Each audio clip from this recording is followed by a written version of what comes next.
Zee 24 तास एक पाऊल पुढे। तर ज्ञानेश्वर माऊलींच्या प्रस्थानाची तयारी पूर्ण झाली आहे। यंदा पहिल्यांदाच पालखीचा रथ हा हायटेक बनवण्यात आलाय। भारत सरकारच्या संरक्षण विभागाच्या DRDO अर्थात संरक्षण आणि विकास संस्थेने हा रथ तयार केलाय। वर्षभर या रथाचं काम सुरू होतं। यंदा पहिल्यांदाच हा रथ बॅटरीवर चालणार आहे, त्यामुळे दिवे घाटासारख्या अवघड ठिकाणी बैलांना त्रास होणार नाही। त्याचबरोबर सुरक्षेच्या दृष्टीने अनेक सुविधा या रथामध्ये आहेत। या रथाचा आढावा घेतलाय आमचे प्रतिनिधी कैलास पुरी यांनी।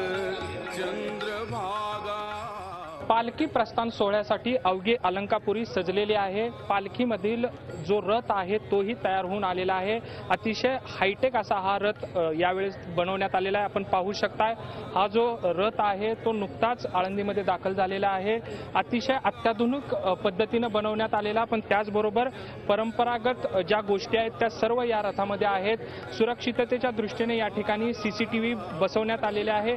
एकूणच हा रथ यावेळेस वेगळ्या पद्धतीने बनवण्यात आला असला तरी परंपरा जपणारा आहे। काय सांगाल तुम्ही, कशा पद्धतीने हा रथ बनवण्यात आलेला?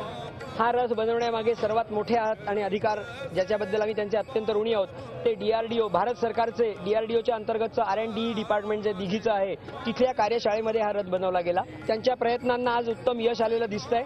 हा अत्याधुनिक हायटेक असा जो रथ बनवला गेलाय त्याच्यात स्वतःकरता वापरला गेलेला कार्बन कॉम्पोजिट असणारा जो काही घटक आहे त्याच्यामुळे त्याचा दणकटपणा टिकलेला आहे आणि वजन मात्र अत्यंत हलका झालेला आहे। त्यामुळे बैलांवरचं ओझं कमी होणार आहे। त्याच्याच बरोबर हा आहे बॅटरी ऑपरेटेड रथ। याला स्वयंचलित असं स्वरूपाचं तंत्रज्ञान असल्यामुळे त्याचा वेग नियंत्रित करण्याची शक्ती त्याच्यामध्ये असल्यामुळे हा रथ आपल्याला सर्वार्थाने उपयोगी पडणार आहे। अत्याधुनिक असला तर परंपरा जपणारा हा रथ आहे आणि आता सर्व अलंकापुरीत दाखल झालेल्या वारकऱ्यांना ओढ आहे ती पंढरपूरकडे प्रस्थान करण्याची।